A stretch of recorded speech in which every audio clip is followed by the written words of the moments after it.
Good morning friends. आज के class में आपका स्वागत है। आज के क्लास में हम लोग क्लास 10th इंग्लिश का पोएम डस्ट ऑफ स्नो पढ़ेंगे। तो आइए आज का क्लास शुरू करते हैं। डस्ट ऑफ स्नो, जिसको रॉबर्ट फ्रॉस्ट लिखे हैं। रॉबर्ट फ्रॉस्ट एक अमेरिकन पोएट हैं, अमेरिका के पोएट हैं। यह जो टाइटल डस्ट ऑफ स्नो है, इसका मतलब पार्टिकल्स ऑफ स्नो हुआ। आप देखे होंगे जाड़े के दिनों में सुबह सुबह पेड़ के पत्तियों पर, पेड़ पौधों पर ड्रॉप्स ऑफ वाटर, पानी के कण, पानी के बूंद आपको दिखाई पड़ते हैं। उसे हिंदी में ओस कहा जाता है। अंग्रेजी में उसके लिए एक और वर्ड है DEW, ड्यू। ड्यू मीन्स ओस। इसी को डस्ट ऑफ स्नो कहा जाता है। तो डस्ट ऑफ स्नो का मतलब हुआ पार्टिकल्स ऑफ स्नो और ड्यू। ये हमें जाड़े के दिनों में सुबह सुबह देखने को मिलते हैं।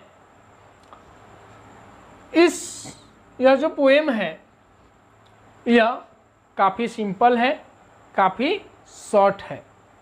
सिंपल कहने का मतलब है इसका भाषा काफ़ी साधारण है, बहुत सिंपल लैंग्वेज में यह लिखा गया है।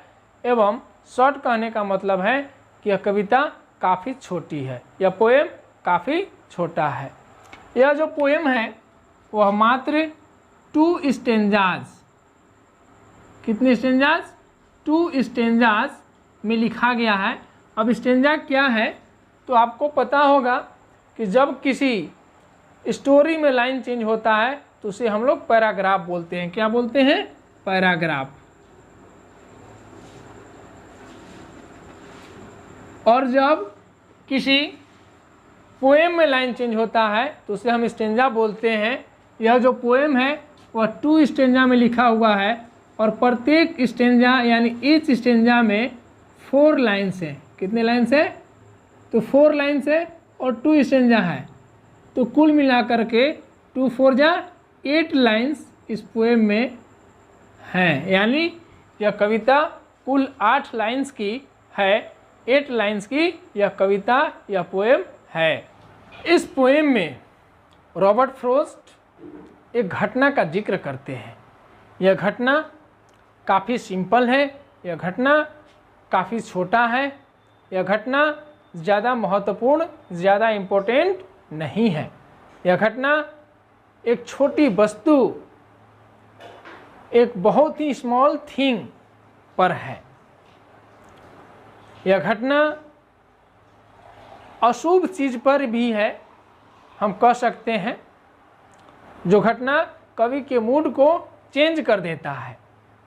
घटना घटने से पहले कवि काफ़ी सैड थे, काफ़ी परेशान थे, काफ़ी उदास थे। लेकिन घटना घटने के बाद वह खुश हो जाते हैं। वह घटना उनके माइंड और मूड को बदल देता है।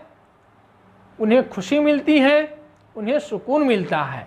इसीलिए कवि रॉबर्ट फ्रॉस्ट कहते हैं कि छोटी से छोटी घटना या ज़्यादा महत्वपूर्ण जो घटना नहीं हो, वह घटना भी हमें खुशी प्रदान कर सकती है और खुशी प्रदान करती है। तो आइए देखते हैं वह घटना क्या है। जैसे आप जानते हैं रॉबर्ट फ्रॉस्ट एक अमेरिकन पोएट हैं, अमेरिका के पोएट हैं। यह बताते हैं कि it was a winter day, जाड़े का दिन था। हमें कैसे पता जाड़े का दिन था? क्योंकि ओस जो आता है, ओस जो हमें दिखाई पड़ता है, द पार्टिकल्स ऑफ स्नो जो हमें दिखाई पड़ता है, वह जाड़े के दिनों में ही दिखाई पड़ता है। इसलिए यह हमें पता चलता है कि यह जो दिन है वह विंटर का है, यह जो सीजन है वह विंटर है। It was a winter day, the mood off the poet was not good. Poet का जो मूड था वह सही नहीं था। देयर वॉज सम प्रॉब्लम, कुछ समस्याएं थी जिसके कारण कवि परेशान था, उदास था। ही वॉज गोइंग समवेयर, कवि कहीं जा रहा था। He was passing by a hemlock tree, वह हेमलॉक ट्री के बगल से गुजर रहा था। अब हेमलॉक ट्री क्या है? Hemlock is a poisonous tree, एक विषैला पौधा है, फाउंड इन यूरोप, जो यूरोप में पाया जाता है। सडनली ही स्टॉप्ड, वह रुक जाता है। And he sat under the tree, पेड़ के नीचे बैठ गया। आफ्टर दैट अ क्रो केम, एक कौआ आया। एंड वह भी हेमलॉक ट्री के एक शाखा पर बैठ गया। It shook down the branch of the tree, उसने क्या किया? शाखाओं को हिलाया। एक्चुअली कौआ शाखा को नहीं हिलाया, बल्कि जब वो बैठा शाखा पर तो उसको बैठने के कारण पेड़ की शाखाएं, पेड़ की पत्तियां हिली। As a result the particles of snow, the dust of snow fell upon the poet. जब कौआ पेड़ के शाखाओं पर बैठता है तो उसके कारण शाखाएं एवं पत्तियां हिलती हैं और डस्ट ऑफ स्नो मीन्स ओस जो है कवि पर गिरता है। And the mood off the poet was changed, और उसके बाद कवि का जो मूड था वो बदल जाता है। इसके पहले कवि अपसेट था, इसके पहले कवि उदास था, लेकिन इस छोटी सी घटना घटने के बाद कवि खुश हो जाता है, कवि को सुकून मिलता है, कवि को खुशियां मिलती हैं। अब कवि आपको यह बताना चाह रहे हैं कि ऐसा क्यों हुआ। एक छोटी सी घटना घटने के बाद हमें खुशी क्यों मिली, तो कवि बताते हैं कि ये जो 3 वर्ड्स हैं, dust of snow, hemlock tree, crow, ये तीनों वर्ड जो हैं, दिस 3 वर्ड्स आर एसोसिएटेड और रिलेटेड विथ नेचर। ये तीनों जो शब्द हैं वह नेचर से जुड़े हुए हैं। रॉबर्ट फ्रोस्ट यहाँ पर इन शब्दों का सिंबॉलिक प्रयोग किए हैं। सिंबॉलिक का मतलब इसका सामान्य अर्थ कुछ और है और इस कविता में ये किसी और चीज को रिप्रेजेंट कर रहे हैं। अब ये जो 3 वर्ड्स हैं, हम लोग बारी बारी से तीनों शब्दों को देखेंगे। डस्ट ऑफ स्नो, ये जो स्नो वर्ड है, ये snow represents the difficulties of life, जीवन की समस्याओं के बारे में रिप्रेजेंट करते हैं, प्रदर्शित करते हैं। आप जानते हैं कि जब अत्यधिक स्नो पड़ेगा तो लोगों का जनजीवन प्रभावित हो जाएगा, लोग परेशान हो जाएंगे, लोग अपना काम धंधा नहीं कर पाएंगे। इसका मतलब यह हुआ कि यह जो स्नो शब्द है वह शुभ भी नहीं है, इसे लोग अच्छा नहीं मानते हैं हमारे समाज में और हमारे साहित्य में भी। Next, hemlock tree. अब आप जानते हैं कि हेमलॉक एक विषैला पौधा है, is a poisonous tree and found in Europe, और यूरोप में पाया जाता है। Since it is a poisonous tree, that is why it is direct related to death. चूंकि यह एक पॉइजनस ट्री है इसलिए इसका सीधा संबंध मृत्यु से है, इसलिए हम कह सकते हैं कि हेमलॉक ट्री भी जो है वह शुभ और अच्छा नहीं है। Next word, crow. Crow is a bird. Crow क्या है? एक पक्षी है, हिंदी में इसे कौवा कहते हैं। Crow is a bird but it does not sing sweet, यह मीठा गाना नहीं गाता है, इसलिए इसे भी लोग अशुभ मानते हैं।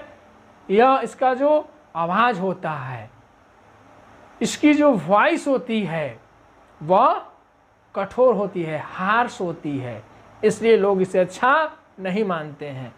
तो कवि का कहना है कि इन तीनों शब्दों जो शुभ नहीं है, जो अशुभ हैं, लेकिन ये तीनों शब्द नेचर से रिलेटेड हैं, ये तीनों वस्तु नेचर से रिलेटेड हैं, इसलिए यह हमें खुशी प्रदान करती है। According to the poet, nature का कोई भी वस्तु, कोई भी चीज़, चाहे वो अच्छा हो या बुरा हो, वह हमें खुशी देती है। यही कारण है कि ये जो घटना घटा कवि के साथ, और इस घटना में 3 अशुभ चीज शामिल हैं, फिर भी कवि का मूड ठीक हो जाता है, कवि को खुशी मिलती है। क्यों?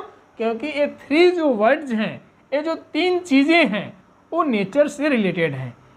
These 3 words और these 3 things are the part of nature। अब नेचर में क्या है? तो nature has a strong power, nature has healing power, ठीक कर देने वाली शक्ति होती है नेचर में। Nature is a source of Joy, यह खुशी का स्रोत होता है। खुशी का स्रोत कौन होता है? नेचर। इसीलिए नेचर की कोई भी वस्तु हमें खुशी प्रदान करती है। ये जो हीलिंग पावर है, यह हमें कैसे देता है नेचर? तो पॉजिटिविटी देता है हमें, यह हमें स्ट्रेंथ देता है, शक्ति देता है। इसलिए नेचर में हीलिंग पावर है और nature is a source of Joy है, खुशी का स्रोत है। जब कवि के साथ ऐसा घटना घटता है, तो घटने के बाद the poet became happier and saved his life, और उसका जीवन बच जाता है।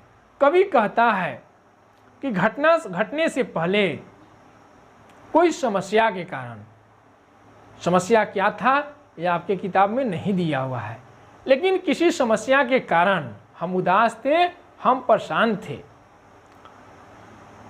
और जब घटना घटा तो घटने के बाद हम खुश हो गए, हमारा मूड ठीक हो गया। तो घटना घटने के बाद का जो समय रहा उस दिन का, वह कवि का अच्छा करता है, अच्छा व्यतीत होता है। इसलिए कवि कह रहे हैं कि saved his life, it means saved the time of that day. वह दिन जो खराब हो रहा था, वह दिन खराब होने से बच गया। तो इस कविता में यही कहानी है, यही घटना है। हम आशा करते हैं कि आपको यह कविता समझ में आ गया होगा और यह वीडियो आपके लिए हेल्पफुल होगा। तो आज के लिए बस इतना ही।